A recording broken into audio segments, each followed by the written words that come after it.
మందులకి ధనమందులకి కోటీశ్వరులకి నా కృతజ్ఞతలు.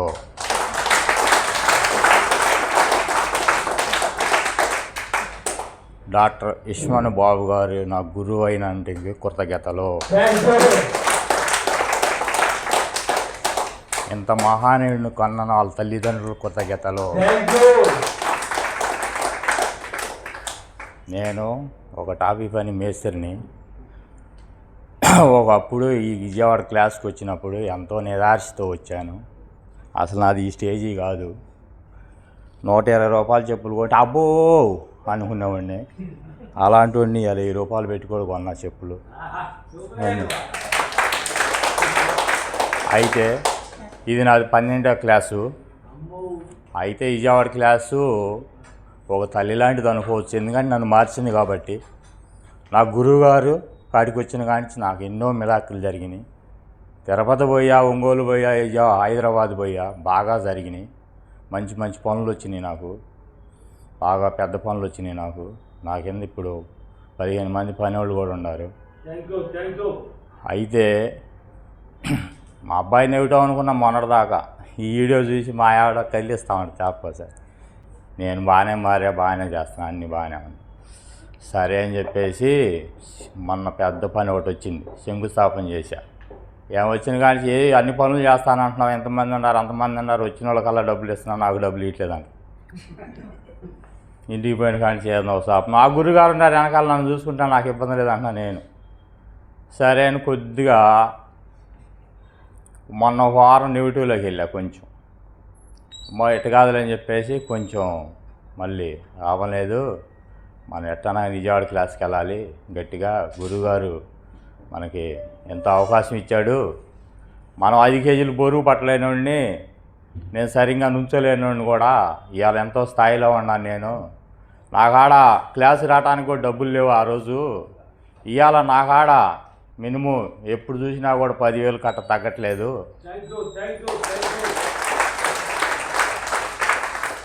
అయితే అంతా ఈ గురువుగారు డాక్టర్ ఇష్మాన్ బాబు గారు, నా గురువుగారి కాడికి వచ్చిన కానించి ఇవన్నీ నాకు వచ్చినాయి. అంతా బాగానే ఉంది నాకు. నిన్న మన రాజమండ్రిలో ఒక అతను చెప్పాడు, నాకు బాగా ఆయన మాట నచ్చింది.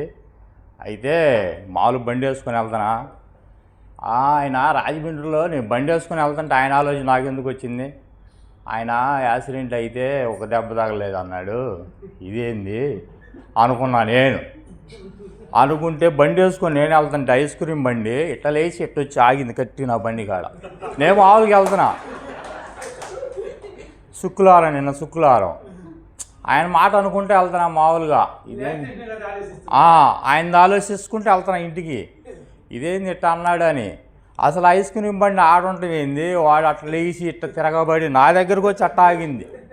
ఇదేంది గురువుగారి శక్తి ఉంటే, అమ్మో మామూలుగా కాదు, గురువుగారు మామూలు శక్తి కాదు, ఆయన మామూలుగా తక్కువ అంచనా వేయకూడదు అమ్మ, అది ఇది అని అనుకున్నాను. అదొకటి ఏంటంటే, నేను వారం నుంచి సరిగ్గా ధ్యానం చేయట్లే. ఎందుకు చేయట్లేదంటే, డాబాపైకి వెళ్ళి మనం కళ్ళు మూసుకొని మన విశ్వాన్ని పొగుడుతాం. విశ్వాన్ని పొగిడినప్పుడు ఏం జరుగుతుంది, ఎట్ట తిరుగుతున్నా అంతా అయిపోయినాక ఎడ తిరుగుతుంటే నాకేం అర్థం కాల. సరే ఒకరోజు ఏందో మామూలుగా ఏదైనా గాలిబోలు వచ్చి తిరగాలి అనుకున్నా నేను. సరే ఒంట్లో కొద్దిగా అట్లా జీలకడి వచ్చింది. సరే అదేదో అనుకున్నా, మలకుండా వచ్చేసా, మామూలు చేసుకున్నా. 2వ రోజు పోయా, ఇటు తిరిగింది మళ్ళీ. ఇదేంది ఇటు కూడా తిరిగింది. నేను మామూలుగా నుంచున్నా, గట్టిగానే చేసుకున్నా, నాకు ఇట్లా అర్థమైపోతుంది కదా, నేను గట్టిగానే చేసుకుంటున్నా, ఇటు తిరిగా. ఏదో తేడా జరిగింది అనుకున్నా. అమ్మ ఇట్ట కాదు, నిన్న తేడా జరిగింది, ఇవాళ తేడా జరిగింది అని చెప్పేసి 3వ రోజు పోయా. 3వ రోజు పోతే ఏందో పెద్ద గాలి అని పెద్ద ఏదో తపాకాయలు పోయినట్టు పక్కన శబ్దాలు వస్తున్నాయి. కొంచెం భయం వచ్చింది. అమ్మ ఇట్ట కాదు, ఏదో తేడా జరిగింది, నాకు ఏదో జరిగింది. ఆ తెల్లారగట్ట మన శంకుస్థాపనకి వెళ్ళాను, ఆడేదో జరిగింది నాకు అని నా మనసుకు ఎట్టొచ్చి, మా ఇట్టు కాదని చెప్పేసి వారం నుంచి ధ్యానం చేయట్లా. ధ్యానం చేయకపోతే అంతకుముందు పడి ఉన్నాను కదా, 5 కేజీలు బరువు పట్టలేని కదా, నాకు కొంచెం ఎన్నిపోస్తా దెబ్బతిందలే. ఇప్పుడు బాగాలేదు, రుస్తూనే బాగా స్టామినా అని, ఇప్పుడు ఇబ్బంది లేదు. అయితే ఈ వారం నుంచి చేయట్లేదు కదా, కొంచెం కొంచెం నొప్పి వచ్చింది. ఎందుకు నొప్పి వచ్చింది, దేనికి వచ్చింది అని ఆలోచించా. ధ్యానం చేయట్లా, నువ్వు సరిగ్గా చేయట్లా, గురువుగారిని తలుచుకోవట్లా అంది. లేదు నేను గురువుగారిని తలుచుకుంటానే ఉన్నా, ఇప్పుడు 10 నిమిషం తలుచుకుంటానే ఉన్నాను అనుకొని, అట్లా కాదులే రేపు విజయవాడ క్లాస్కి వెళ్దాం, గురుగారు ఆశీర్వాదం తీసుకోవాలి, కంపల్సరిగా వెళ్ళాల్సింది నేను. ఎందుకంటే ఎందుకు వెళ్తున్నాను, గురుగారు ఆశీర్వాదం టానిక్ లాంటిది, వెళ్ళి గురుగారు ఆశీర్వాదం అప్పుడు టచ్ చేసుకొని రావాలి మనం అని చెప్పేసి వచ్చాను. నాకు ఇందాటి నుంచి నేను బాగా కుర్చీలో కూడా కూర్చున్న ఆనందంగా ఉంది. పొద్దునేమో ఒక రకంగా ఉంది, ఇప్పుడు బాగా సంతోషంగా ఉండి ఆనందంగా ఉన్నాను. అయితే ఒకటి, ఈ సబ్జెక్టులో నేర్చుకోవాల్సింది ఏంటంటే, గురువుగారు అంటారు సులభం, అంతా సులభమే అంటాడు. సులభమే అయితే మట్టికి దుమ్ము లేపిద్ది, తాట లేపిద్ది, కొత్త వాళ్ళని చేసేవాళ్ళని కూడా తాట లేపిద్ది. గురువుగారు అన్న టైంకి లేకపోతే కాసేపు అంటే నాకు లేపిద్ది. అబ్బో టైం అయిపోయిందని ఆడావిడి పడిపోతేనా ఇబ్బంది లేదు, ఆడావిడి పోకుండా ఇటు తిరిగామా గోయిందా. అది ఈ సబ్జెక్టులో మట్టికి అంతా బాగుంది, చేసుకున్నంత పుణ్యం. కానీ ఈ క్లాస్కి వచ్చి ఇంత బాగా విని చక్కగా నేర్చుకున్న వాళ్ళకి మట్టికి డబ్బు ఏదనుకుంటుంది. ఇంకోటి, ఇందాక మధ్యాహ్నం భోజనం కాడ ఎంతసేపు కూడా కాల ఐస్ క్రీమ్ ఇది బాగోలేదు, ఏరేది పెడితే బాగుండేది అనుకున్నాం, ఎంపన్న తీసుకొచ్చి పెట్టేసాడు. ఇంకా చాలా జరిగినాయి, అన్నీ చెప్పాలంటే కుదరదు. బాగా నాకైతే మట్టికి ఈ గురుగారి క్లాస్కి వచ్చిన కాడి నుంచి నేను బాగా పేరు ప్రతిష్టలు, మంచి డబ్బుతో, మంచి బంగారంతో, మంచి డ్రెస్సులు, ఇదిగో బండి పెట్టి ఆడ పెట్టుకొని వెళ్ళా. ఆటో ఒక ఆయన వచ్చాడు, అయ్యో బండిది నేను ఏడా పెడుతున్నా రోజు ఆటో అన్నాడు. ఏందన్నా, నేను లింగీలు, సొక్కాలు, ప్యాంట్లు అన్నీ అమ్ముతాను ఆడ పెట్టి అన్నాడు. ఇదేంది, నేను బండి పెడతాను, నువ్వు వచ్చి అమ్ముకోవటం ఏందన్నా. సరే సొక్కాలు అవి ఉండి అవి తీసుకుంటాం అన్నాడు. ఎంత అన్నా, చూసి తీసుకో అన్నాడు. సరే కాసేపు ఆగు, పొద్దున్నే బేరం ఎంత నీతో మళ్ళీ గురుగారు ఏం చెప్పాడు, సంతోషంగా ఖర్చు పెట్టు, రేట్లు అడక్కాకు, రిచ్ మ్యాన్వి కదా నువ్వు, రేట్లు అడక్కాకు, 500 లోపు అయితే అసలు రేట్లు అడక్కాకు, కట్టేసేయి, ఎంత అంటే అంత, పెద్ద ఆటికి వెళ్తావే, అడుగు రేట్లు అన్నాడు. సరే అని చెప్పేసి ఆయన రేట్ అడగటం ఎందుకు పొద్దున్నే, సరే అని చెప్పేసి ఆగా ఆ కొద్ది బండి ఆట పక్కన పెట్టా. అబ్బా మంచి రేట్ మైండ్లో ఉందిగా, సరే అంతా చెప్పన్నా. మామూలుగా అయితే వాళ్ళకి ఒక రకంగా ఇస్తున్నా కానీ నువ్వెన్ని తీసుకుంటావు అన్నాడు. ఒక 5 తీసుకుంటాను నేను అన్నా. చొక్కాలు, ఈ చొక్కాలు మా అబ్బాయికి ఇచ్చారే, ఒకటి నేను వేసుకొచ్చా, 5 చొక్కాలు తీసుకోయా, నీ తక్కువకి ఇస్తాను అన్నాడు. నాకెందుకు తక్కువకి ఇస్తున్నావు అన్నా. నేను చెప్పగలను బండి తీసాడు పెట్టావుగా అన్నాడు. సరే అనుకుని, సరే అంతా చెప్పన్నాను. చొక్కా 200 కాడికి ఇచ్చాడు. 5 చొక్కాలు తీసుకున్నా సులభ మార్గంలో. అన్నీ సులభమే, చాలా జరిగినాయి. నా కాడ కొంచెం నేను బిల్డర్ మేస్త్రిని, నా పని కొద్దిగా రిచ్గా ఉంటుంది. అయితే నా కాడికి ఎవరు వచ్చేవాళ్ళు కదా పనివాళ్ళు. అబ్బో ఆయన కాడికి వెళ్తే ఊరే అట చేయాలి ఎట చేయాలి అనేవాళ్ళు. ఇప్పుడు ఎవరు అన్ని కాంట్రాక్టులకు ఇచ్చి ఎవరు పడుచుకుంటున్నారు, అయిపోయిందా కట్టారా లేదా అని. సరే నేను బిల్డింగ్ ఒకటే గురుగారు మన తిరుపతి క్లాస్కి వెళ్ళాను. గురుగారు నాకు మంచి పని కావాలన్నా, వచ్చింది పో ఇబ్బంది లేదు పో అన్నాడు. మంచి పెద్ద పని వచ్చింది. వాళ్ళు అన్నారు మాకు జూన్ నాటికి స్లాబ్ వేసేటట్టు చూడు మేస్త్రి అన్నాడు. సరే నేను 40 రోజుల్లో ట్రై చేస్తా అన్నా. ఖచ్చితంగా నెల అయింది. 23వ తారీఖుకి స్లాబ్ మట్టాలు కట్టేసేసాం. సింపుల్గా సులభ మార్గంలో అయిపోయింది.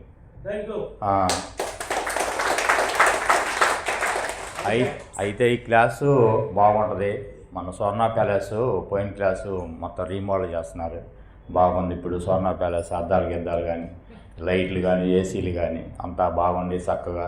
మన కెమెరా మాన్ కానీ, వడ్డించినవాడు కానీ, ఏసీలు, రెస్టారెంట్ బిర్యానీ సరే మొత్తం బాగుండే.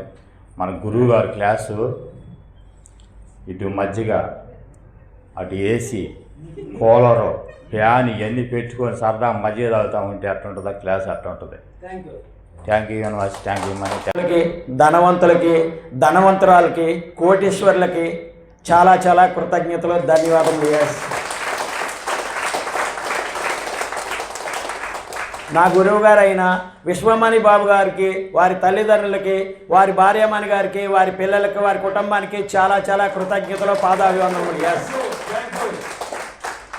నన్ను కన్నా తల్లిదండ్రులకు, నా బిడ్డలకు, నా భార్యమానికి కూడా చాలా చాలా కృతజ్ఞతలు, ధన్యవాదాలు. ఎస్, నేను చాలా ఆనందంగా, సంతోషంగా, చాలా హ్యాపీగా, చాలా చాలా డబ్బుతో కూడి ఉన్నాను. ఎస్,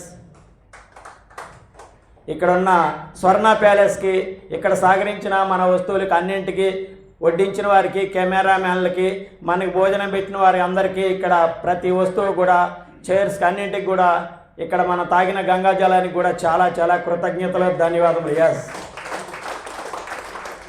నేను వచ్చేసి ఇది 11వ క్లాస్. ఇది నేను ఏదనుకుంటే అది జరిగిపోతుంది. నా వరి పొలంకి 3 సంవత్సరాల నుంచి పురుగు మందు కొట్టకుండా నేను సంపూర్ణ ఆరోగ్యంగా అన్న రైస్ని, అలాంటి రైస్ని నేను తింటున్నందుకు ఆ విశ్వాని బాబు గారికి శతకోటి పాదాభివందనములు. ఎస్, నాకు 10 ఎకరాల మామిడి తోట ఉంది. ఏ మామిడి తోట కాయిపోయినా నేను అపర్మేషన్ చేసుకుంటే నా మామిడి తోట ఈ సంవత్సరం 80 టన్నులు అయింది కాయలు. ఈ సంవత్సరం నిన్నటితో కొయ్యటం అయిపోయింది. పోయిన సంవత్సరం మామిడి తోట ఎవరిది కాయలేదు. నా మామిడి తోట 100 టన్నులు అయింది. నేను పోయిన సంవత్సరం కూడా ఒకళ్ళు కొన్నారు, నేను అమ్మాను తక్కువ రేటుకి. విశ్వమామ ఎలాగైనా నేను అమ్మిన అతనికి ఎక్కువ లాభం రావాలి, నాకన్నా 2 రెట్లు రావాలని చెప్పిన. నా దగ్గర కొని వేరే అతనికి ఇక్కడ విసన్నపేట నూజివాడ అతనికి అమ్మిండు. ఆయన ఎక్కువ లాభంతో సంతోషంగా నిన్న డిన్నర్ చేసుకొని మా తోటలో నుంచి హ్యాపీగా ఆనందంగా వెళ్ళిపోయారు వాళ్ళు. నిన్న కాయలు పోయటం అయిపోయినందుకు విశ్వానికి, ప్రకృతికి, డబ్బులకి, గురువు గారికి చాలా చాలా కృతజ్ఞతలు, ధన్యవాదములు. ఎస్, ఇక్కడ మా వరి పొలం దాదాపు 3 సంవత్సరాల నుంచి, అంతకుముందు మా మామిడి తోటకి వరి పొలంకి ఎక్కువ కోతులు వచ్చేది. నేను అపర్మేషన్ చేసుకుంటా ఉన్నా. నా వరి పొలంకి ఒక కోతులు రాకుండా ఉండాలని అపర్మేషన్ చేశా. వాటికి కృతజ్ఞతలు చెప్పా. విశ్వమ్మ ఎలాగైనా నేను విశ్వమాని బాబు గారి క్లాస్కి వెళ్తున్నా, నా వరి పొలం యొక్క పొట్ట సేల్చుకుండా ఉండాలి కోతులని చెప్పా. ఈ 3 సంవత్సరాల నుంచి కూడా పక్క పొలానికి కోతులు వెళ్తాయి, కానీ మా వరి పొలంకి ఒక కోతి కూడా రావట్లేదు మా తోటకి. మొన్న వైజాగ్ క్లాస్కి వెళ్ళా, అక్కడ కూడా చెప్పా, ఈయనేంటి పొద్దా కోతుల గురించి చెబుతున్నా అంటారు. నా పేరు కోతుల సీన్ అని అంటేనే గురువు గారికి చాలామందికి తెలుస్తుంది. ఖమ్మం కోతుల సీన్ అంటే నా పేరు తెలుస్తుంది అనమాట ఎవరికైనా. అలా అంటేనే నా పేరు అంటే గురువు గారికి తెలుస్తుంది. అయితే నా ఆరోగ్యం మంచిగా, అంతకుముందు నాకు 2 సంవత్సరాల క్రితం 2 టాబ్లెట్లు వేసేవాడిని, బీపీ ఉండేది నాకు. ఇప్పుడు నేను 2 సంవత్సరాల నుంచి నేను హ్యాపీగా, సంతోషంగా, చాలా ఆనందంగా, బీపీ టాబ్లెట్ వేయకుండా నేను సంపూర్ణ ఆరోగ్యంగా ఉన్నాను. ఎస్, మా కుటుంబంలో కూడా అందరూ కూడా మేము ఒక టాబ్లెట్ కూడా తలనొప్పి వచ్చినా, కాలు నొప్పి వచ్చినా ఏదైనా మేము టాబ్లెట్ వేయం అసలు. అందుకని విశ్వానికి, డబ్బులు, గురువు గారికి చాలా చాలా కృతజ్ఞతలు, ధన్యవాదములు. ఎస్, మేము చాలా ఆనందంగా, చాలా సంతోషంగా, మేము ఏదైనా విశ్వమాని బాబు గారి పేరు చెప్తే నాకు ఎలాగైనా పనులు జరిగిపోతాయి. నేను వెళ్తాను విశ్వమా, నా బాబు గారిలో శక్తి ఉంటే నేను వెళ్ళే పని అయిపోవాలి, సక్రమంగా తొందరగా అయిపోవాలని చెప్పి ఆ పని కంప్లీట్గా అయిపోతుంది. డబ్బులు కూడా నిదానంగా రావటం మొదలైంది, వస్తూనే ఉన్నాయి. అయితే నేను ఇల్లు కట్టాలి గురువు గారు, ఎలాగైనా ఇల్లు నేను ఆ ఇల్లు తీసేస్తేనే మీరు ఒకటి ఉంటేనే ఒకటి చేయాలని చెప్తున్నారు, ఒకటి వదిలేయాలని చెప్తున్నారుగా. నేను ఇంటికి వెళ్ళాలి గురువు గారు. నా ఇల్లు కట్టి 45 సంవత్సరాలు మా నాన్నగారు కట్టి, ఇప్పుడు ఆ ఇల్లు అక్కడక్కడ డ్యామేజ్ వచ్చింది. ఆ ఇల్లు నేను కూలగొట్టి నేను కొత్త డాబా కట్టాలా, 50-60 లక్షలతో అపర్మేషన్ చేస్తున్నా రోజు. గురుగారు మీ సంకల్పం కావాలి గురుగారు. అలా నా కాలనీ ఇల్లు ఇస్తా అని చెప్తున్నారు. ఒకటిగా నాకు 2 ఇల్లు కావాలని చెప్తున్నా. అన్న నీకు ఇస్తా, నువ్వు కట్టుకో, ఈ ఇల్లు తీసేయని చెప్తున్నారు. ఎలాగైనా నేను ఇల్లు కట్టాలి గురుగారు, కట్టేస్తాను గురుగారు. ఎలాగైనా నేను కారు కొనాలి గురుగారు. ఈసారి క్లాస్కి వచ్చేవారికి నేను 11వ క్లాస్కి వచ్చిన అందరూ అద్భుతాలు చెప్తున్నారు, కొత్త చెప్తున్నారు, కానీ నేను ఎప్పుడు ఈ పాతయే చెప్తానంటే నేను కొత్త అద్భుతాలు చెప్పాలి ఈసారి కానీ అనుకుంటాను గురుగారు. అలాగే గురుగారు, థ్యాంక్ యూ గురుగారు, నీకు శతకోటి పాదాభివందనలు గురుగారు. గురువు గారు చెప్పిన ప్రకారం ఏదైనా పాటిస్తే కొత్త వాళ్ళు ఎవరైనా ప్రతి క్లాస్కి ఎందుకు వస్తాను అంటే మనం ఫోన్ రీఛార్జ్ అట్లా గురువుగారి క్లాస్కి వస్తే ఇంటికి వెళ్ళగానే చూద్దామని అంటూ ప్రతిరోజు నాకు మా మిస్సెస్ ఫోన్లో 4 గంటలు ఫీడ్ చేసింది రింగ్టోను. ఆ చేయకముందే నాకు అర్ధ గంట ముందు వస్తుంది, చూడవమ్మా టైం ఎంత అయిందో చూడు, నాకు నిద్ర పట్టట్లేదంటే ఇంకా కాలేదు పడుకో, 4 గంటలు అవ్వాలి, నీకు ముందే మేలుకొస్తుంది నాటిది ప్రతిరోజు. ఇప్పుడు 11వ క్లాస్ కదా, అప్పటి నుండి ఎప్పటి వరకు కూడా అలారం పెట్టకుండా నాకు 4 గంటలకు ముందే మేలుకు వస్తుంది. ఇంకా టైం ఎందుకు 1/2 గంట పండుకుందాం అనుకున్నాను. పడుకోకుండా లేచి అఫర్మేషన్ చేసుకోవటం, గురువుగారు చెప్పిన ప్రకారం 5 × 55 రాసా, 369 రాసా, తర్వాత 7869లో 10-15 దాకా వచ్చినాయి నాకు. 369 కూడా చాలా వచ్చినాయి. మీరు కూడా గురుగారు చెప్పిన ప్రకారం అన్ని పాటించి అందరూ కూడా సంపూర్ణ ఆరోగ్యంగా ఉండాలని, ప్రతి ఒక్కరు చాలా చాలా డబ్బుతో కూడి ప్రతి ఒక్కరు ధనవంతులు కోటీసులు అవ్వాలని కోరుతూ నేను సెలవు తీసుకుంటూ పాదకొందలు అందరికీ thank you universe, thank you. Class మట్టికి సూపర్గా ఉంది. Thank you universe, thank you money. Yes, ఆరోగ్యవంతులకి చాలా కృతజ్ఞతలు. విశ్వమణి బాబు గారికి పాదాభివందనాలు. విశ్వమణి బాబు గారి కుటుంబానికి చాలా చాలా కృతజ్ఞతలు. నా తల్లిదండ్రులకు చాలా చాలా కృతజ్ఞతలు. నేను 2025లో వచ్చాను ఒకసారి, ఇది రెండోసారి రావటం. అప్పుడు వచ్చినప్పుడు తర్వాత 2 క్లాసులకు రాలేకపోయాను. అప్పటి నుంచి నేను జ్ఞానం చేసుకుంటున్నాను. తెల్లవారుజామున లేస్తున్నారు, 4 గంటలకల్లా లేస్తున్నాను. అయితే 2 నెలల క్రితం మా బాబు 3 years అవుతుంది యూఎస్ వెళ్ళి. ఒక పాప ఒక బాబు 3 years అవుతుంది, ఇంతవరకు రాలేదు. అయితే చదువు అయిపోయింది, ఎంఎస్ అయిపోయింది. ఎంఎస్ అయిపోయాక జాబ్ వచ్చింది 2 నెలల క్రితం. జాబ్ వస్తే 7 జాయిన్ అయ్యారు. 7గురిలో ఒక 1 monthకే 6 తీసేశారు. 6 తీసేశారు, ఒక్కడు మాత్రం ఉన్నాడు. అది నా చెప్పలేదు, చెప్పకుండా వాళ్ళ డాడీకి చెప్పి బాధపడుతున్నాంట. నువ్వు ఫోన్ చేసి వాడిని బాధపడుకోకుండా ఉంచు చెప్పు అని అన్నారు. అంటే ఫోన్ చేసి వాళ్ళ డాడీ లేకుండా చూసి, నాన్న నువ్వు బాధపడబాకు, నేనున్నాను, విశ్వమణి బాబు గారు ఉన్నారని చెప్పాను. ఇంతే అన్నాను. మమ్మీ నేనేం బాధపడట్లేదు, నేను చాలా భయపడకు, నువ్వు నీకేం కాదు. తర్వాత మళ్ళీ 2 daysకే 15 మందిని తీసేశారంట. దాంట్లో మా బాబు మాత్రం అలాగే ఉన్నాడు. అలాగే ఉన్నాడు. చాలా చాలా సంతోషంగా ఉంది. తర్వాత మీకు ఒకసారి ఫోన్ చేశాను గురువుగారు, పొలం గురించి మీకు ఫోన్ చేస్తే మీరు అన్నారు జ్ఞానం చేసుకోమ్మా, ఆపరేషన్ చేసుకో, 5x55 చేయమ్మా అన్నారు. చేశాక పొలం అంటే తక్కువ రేట్లోకే బేరమైంది. కాకపోతే అయితే మళ్ళీ ఇప్పుడున్న సిచ్యువేషన్ బట్టి అట్లా అయిపోయింది అనుకున్నాను. అమ్మేశాను. బాగా అది బేరం అయిపోయింది. నాకు బాగా జలుబు బాగుండేది, నిమ్ముతో బాధపడుతున్నాను కొన్ని రోజుల నుంచి. నేను మంచిగా జ్ఞానం చేసి నా నిమ్ము పూర్తిగా తగ్గిపోవాలి ఇంకొన్ని రోజులకైనా అనుకున్నాను గురుగారు. చాలా వరకు కంట్రోల్ అయిపోయింది. మా పాప కూడా జాబ్కి 1 year నుంచి ట్రై చేస్తుంది. ఎగ్జామ్ రాస్తుంది కానీ దాంట్లో ఇంకా ఇంటర్వ్యూకి రాలేదు. అది కూడా వస్తుందని నమ్మకంతో అనుకున్నాను నేను. అది కూడా వచ్చేస్తుంది అనుకున్నాను. మన బుధవారం రోజు ఏం జరిగిందంటే గురువుగారు, నేను వేరే వాళ్ళకి 1 లక్ష రూపాయలు డబ్బులు ఇవ్వాలి. 1 లక్ష రూపాయలు డబ్బులు ఇవ్వాలి. వాళ్ళు వేరే టూర్కి వెళ్తున్నారు, నాకు అర్జెంటుగా డబ్బులు కావాలన్నారు. నా దగ్గర అసలు డబ్బులు లేవు, అన్నీ వస్తాయి, ఎట్లయినా వస్తాయి, నీకెందుకు ట్రై చేయి అన్న. అంటే మా వారు అన్నారు నేను ఎక్కడోసారి ట్రై చేస్తలే అన్నారు. ట్రై చేసి తెల్లారి గురువారం సాయంత్రం కల్లా 4 గంటలకల్లా నువ్వు తిరుగురు వచ్చేసేయండి ఇస్తా అన్నారు. సరే అని వెళ్ళారు. పాపం 4 గంటల నుంచి నైట్ 8:30 వరకు చూస్తే వాళ్ళు సన్నపేట పోయి వచ్చేసరికి సుడిపడ్డారంట. అసలు వచ్చి అమ్మడే పడుకొని వాళ్ళు నిద్రపోయారంట. ఈ డబ్బుల కోసం ఇట్లే వచ్చి మళ్ళీ 8:30 ఇంటికి వచ్చి ఇంకా డబ్బులు ఇవ్వడానికి రాలేదు, ఏమీ లేదు, మీ తమ్ముడు నాకు బాగా ఫోన్ చేస్తుండు, వాళ్ళకి ఇవ్వాలంట, వాళ్ళు టూర్కి వెళ్ళిపోయారంట, మధ్యలో మాకు ఫోన్పే చేయమన్నారు అన్నారు. అంటే నేనన్నా నువ్వు ఆలోచించుకోకుండా 1 అర్ధ గంటలో నీకు పని అయిపోద్ది అని అన్నాను.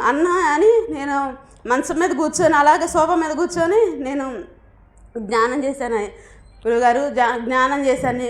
విశ్వమణి గురువుగారు ఉంటే మాత్రం నాకు 1 అర్ధ గంటలో వాళ్ళే ఫోన్ చేసి రమ్మని చెప్తారు అని అన్నాను. అని నేను బయటికి వెళ్ళా, అటు ఇటు భోజనం చేశాను, అటు ఇటు తిరుగుదామని బయటికి వెళ్ళేసరికి మళ్ళీ నేను ఎందుకో నాకు మనసు మంచిగా అనిపించుకో మళ్ళీ వచ్చి అద్దం దగ్గర మళ్ళీ అద్దంతో చెప్పుకున్నాను. 1 అర్ధ గంటలో మళ్ళీ 5 నిమిషాలకే మళ్ళీ వచ్చి అద్దం ముందు చెప్పుకుంటే అర్ధ గంటలో కాదు 1/2 గంటలోనే వాళ్ళు ఫోన్ చేసి పలానా రోడ్డు కాడ బైపాస్లో ఉంటాను రండి వచ్చి తీసుకెళ్ళండి అన్నారు.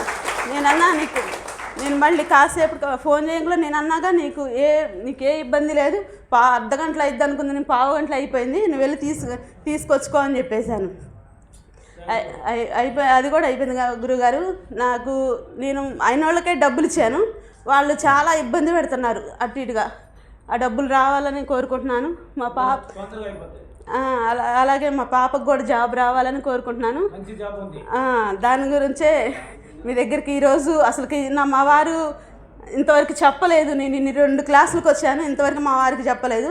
నేను జ్ఞానానికి లోపలికి ఉదయం తెల్లవారు 4 గంటలకు 4 గంటలకు లేస్తే ఆయన నాతో పాటు లేసేవాడు. లేచి గదిలోకి వెళ్తుంది అని అనేవాడు. అనుకుంటే మళ్ళీ నేను అరకుండా వెళ్ళిపోయేదాన్ని. తర్వాత 4:20కి అట్లా బయటకు వచ్చేదాన్ని. సరేలే అనిపించేది. నైట్ 9 గంటలకి అలాగా 9:10కి అట్లా 9:05కి లోపలికి వెళ్ళేదాన్ని. మా అమ్మాయి మా వారు ఇద్దరు అనుకునేవాళ్ళు, ఇది లోపల కూర్చొని జీడిపప్పులు తింటుందో ఏం తింటుందో, బాదం పప్పులు తింటుందో అంటే నేను లోపల కూర్చొని జీడిపప్పులే తింటానులే, మీరు పెట్టకోకుండా చూడు ఎట్లా తింటుంది అంటున్నారు. కానీ నువ్వేం చేస్తావు అని మాత్రం నేను ఇంతవరకు అనలేదు. కానీ చెప్పాలంటే నాకు భయంగా ఉంది. కాకపోతే ఈసారి క్లాస్కి వచ్చేటప్పుడు మాత్రం మా వారిని తీసుకొని క్లాస్ చాలా బాగుంది. ఇక్కడ ఉన్న ఫుడ్ కూడా చాలా బాగుంది. లైట్లకి, ఫ్యాన్లకి, ఏసీకి, కుర్చీలకి అన్ని చాలా చాలా కృతజ్ఞతలు. నా కృతజ్ఞతలు. విశ్వమణి బాబు గారికి, మా గురువు గారికి నా కృతజ్ఞతలు. విశ్వమణి బాబు భార్య గారికి నా కృతజ్ఞతలు. మేము తెలంగాణ నుండి వచ్చామండి. ఇప్పుడు 3వ క్లాసు. నాకు ఏ క్లాస్కి వచ్చినా నాకు ఏదో ఒకటి జరుగుతుంది. ఈ 2వ క్లాస్కి వచ్చేలాక నేను కార్ తీసుకున్నాను. చాలా అవునండి, కార్ తీసుకున్నాను. చాలా హ్యాపీగా ఉన్నాను. ఫస్ట్ క్లాస్కి వచ్చేటప్పుడు నేను యూట్యూబ్లో చూశాను డబ్బు సంపద అని. చూసిన తర్వాత చేశాను. నేను ఏం చేస్తే అదే జరుగుతుంది. సరే నేను వెళ్తాను అని వచ్చాను. వెళ్ళిన తర్వాత మళ్ళీ 2వ క్లాస్కి వద్దామనేసి మా నాన్నగారికి బాగాలేదు. మా నాన్నగారి గురించి నేను చెప్పుకున్నాను. చాలా బాగుంది మా నాన్నగారికి, సంతోషమైంది. ఇంకా వచ్చి వెళ్ళాను. నేను అనుకోలేదు నేను కారు తీసుకుంటానని, ఎప్పుడు అనుకోలే. నాకు అందమైన పిల్లలు ఉన్నారు, అందమైన ఇల్లు ఉంది. నేను లగ్జరీగా ఉండాలి, నా పిల్లలు ఉండాలి, నా పిల్లల్ని బాగా చూసుకోవాలి, మా సార్ లేరు అని అనుకున్నాను. నా మనసులో అనుకున్నాను అంతే. కానీ ఆ నెలలోనే నేను 7వ తారీఖు వచ్చాను, 31వ తారీఖు కారు తీసుకున్నాను. అది ఎలాగైనా తీసుకున్నాను. అది ఎలా వచ్చిందో ఆ రోజు నాకు అకౌంట్లో 97 రూపాయలే ఉన్నాయి. కానీ అకౌంట్లో 97 రూపాయలే ఉన్నాయి. నాకు అనుకోకుండా నేను అనుకున్న వాళ్ళందరూ నాకు డబ్బులు ఇచ్చారు. అయ్యే కొంచెం నిప్పుగానే వచ్చాయి. అది